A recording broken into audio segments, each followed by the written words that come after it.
What's up guys, how are you? So we had a VW T-Cross here with us, which we did a hydraulic boot kit on this one here.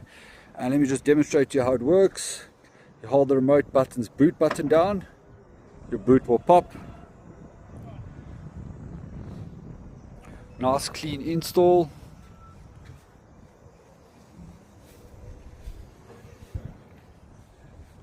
And then we've got the button right there. You can either press that or press the remote, but let's press that. And it will then close. And then it's also got a suction lock on it, which you see it locks into place. Yeah, if you want one, get in touch, boo, pop us a message. We can hook you up. We've got various cars that we're doing it for.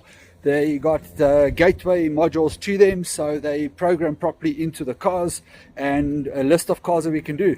So yeah, you know where to find Retrofitters, and pop us a message.